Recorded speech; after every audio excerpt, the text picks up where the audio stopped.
When I was 18, I started reading books as a hobby. It's a pretty straightforward and rewarding activity, highly recommended to all of my literate folks in the audience. I initially started by getting into classics. My parents took notice of this, and for my 19th birthday gave me a collection of H.G. Wells and Jules Verne books.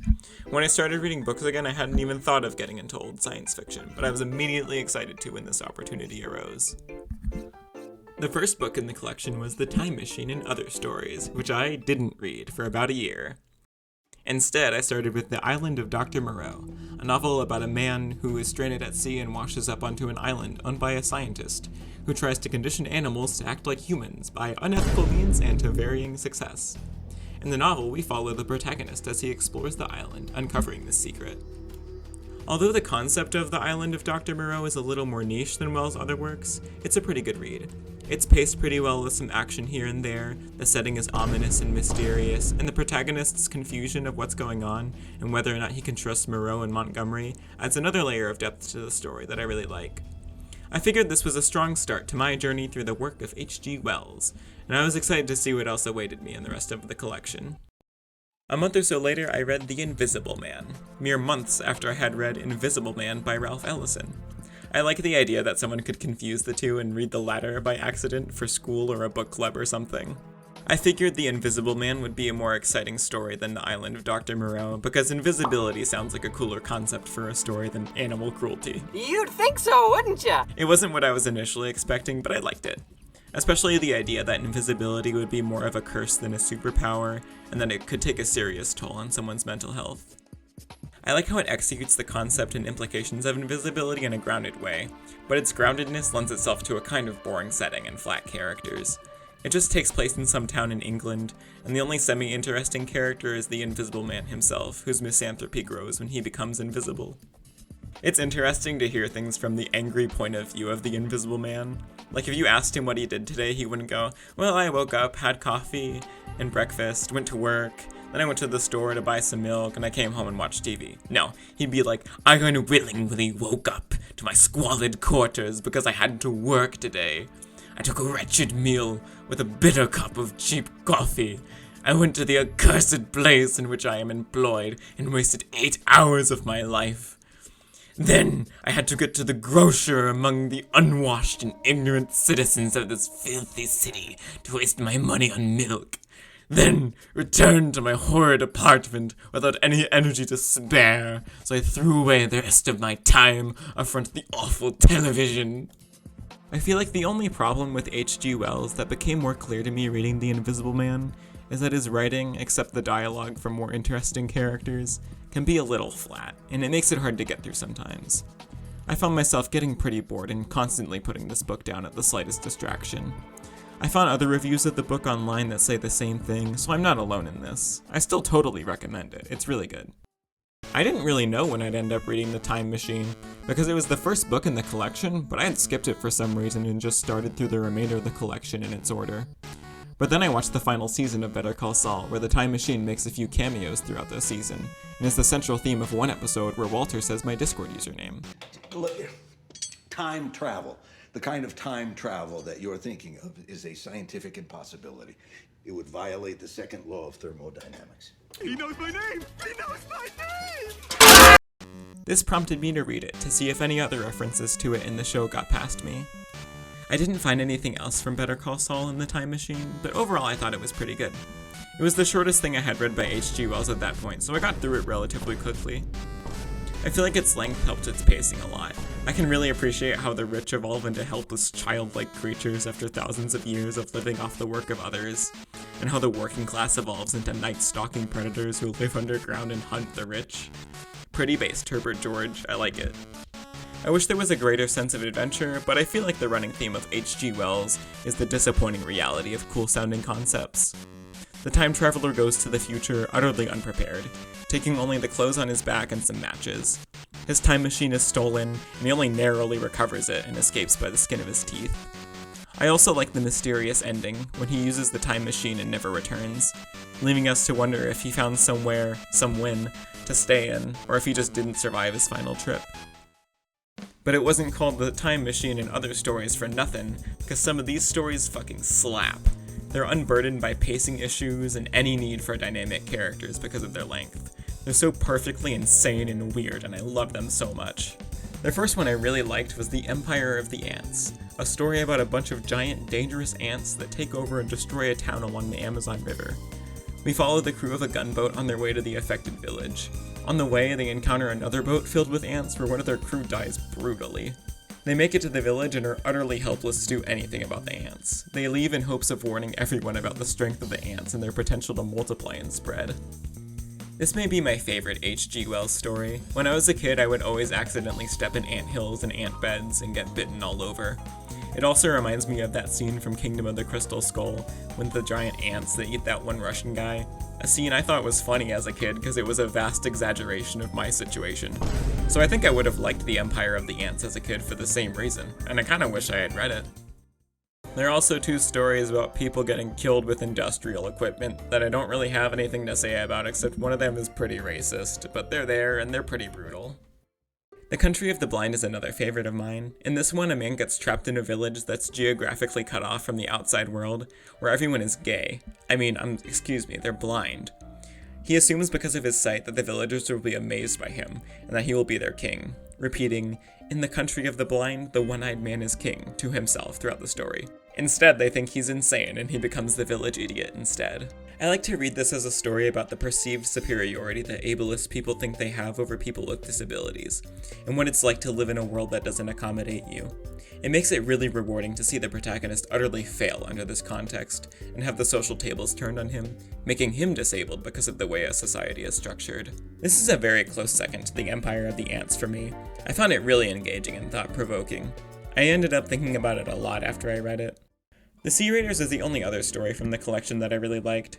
It's about these vicious squid-like creatures that reminded me a little of the Lobstrosities from the Dark Tower. They kill a bunch of people at sea and there's a lot of tense action. Good story, very simple. The best part is the creatures called Haploteuthis ferox. We need to save the Haploteuthis feroxes. We need to throw people into the ocean. They're dying. They're starving. We need to save the Haploteuthis feroxes. They need food. They're starving. Throw human beings into the ocean. Throw them into the ocean. Feed the Haploteuthis feroxes. They're so hungry. They need that. Also car batteries. Throw car batteries into the ocean. Also, whoever tried to relate the stolen bacillus to COVID, writing that it's a timely warning of the dangers of science on the back of the book, I dislike you. I hate when books are marketed with COVID, especially when it's just a misrepresentation of the text itself. The Stolen Bacillus is a story about a bacteriologist who makes cholera and shows it to his friend who's visiting his house. He held the tube in his hand thoughtfully. "Yes, here is the pestilence imprisoned. Only break such a little tube as this into a supply of drinking water. Say to these minute particles of life that one must needs stain and examine with the highest powers of the microscope even to see, and that one can neither smell nor taste.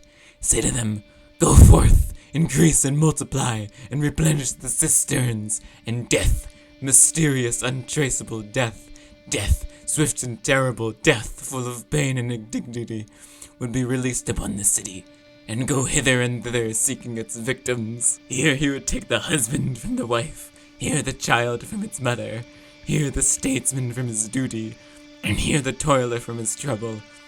He would follow the water mains creeping along streets, picking out and punishing a house here and a house there where they did not boil their drinking water, creeping into the wells of mineral water makers, getting washed into salad and lying dormant in ices. He would wait ready to be drunk in the horse troughs, and by unwary children in the public fountains. He would soak into the soil to reappear in springs and wells at 1,000 unexpected places. One would start him into the water supply, and before we could bring him in and catch him again, you would have decimated the metropolis. Anyway, the guy he's telling all this to steals it and goes to do what the bacteriologist literally just described. A funny chase ensues on horse carriages with the bacteriologist chasing the terrorist, while the bacteriologist's wife chases the bacteriologist because he forgot his coat. Then the terrorist decides to infect himself and cough at everyone, but it turns out he just stole a bacteria that turns stuff blue, and the bacteriologist pulled the cholera bit out of his ass. Pretty funny story, has fuck all to do with COVID, so don't pretend like it does because you want to sell books, or I will kill you! Anyways, if you're gonna read literally anything by H.G. Wells, I wholeheartedly recommend any short story collection you can find. They are an absolute treat to read, and are my favorite part of his bibliography. Then, 2 or 3 months ago, I read The War of the Worlds. I had heard it was among the best, and that other people who got bored with his work liked it. I went in with high hopes that I would enjoy it, and have a really good time reading it. I only really liked it as much as his other novels, though. The novel is about Martians invading Earth. They come down in big cylinders and destroy a lot of stuff and kill a lot of people. Their weapons and technology are so advanced that the people of Earth are no match, and only achieve small victories against the fighting machines with sheer luck. We follow a man as he roams around, evading the Martians, and meeting up with a few other survivors along the way. I feel like there's a lot of time spent doing nothing, where the protagonist either isn't worried about the Martians, or is just walking around with nothing happening. I was hoping for a book about the destruction of a city by the Martians, but that aspect isn't really focused on too much. The destruction of buildings, for instance, is just kinda glossed over, and not described in much detail. The majority of the time that the Martians are actually doing things, the protagonist is stuck under the rubble of a house, just watching the Martians make metal bars, one of the many things they're presumably doing on a larger scale elsewhere. And I get that if the protagonist was exposed to everything that the Martians were doing in the story, the believability of his survival goes down sharply. But it would have been a lot more interesting, at least.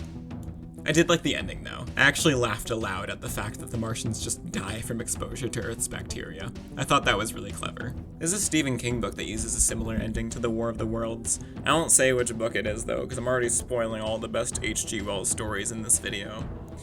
But I thought it was a more original ending before I read War of the Worlds. But they're both still good. I like Stephen King. Stephen King is cool.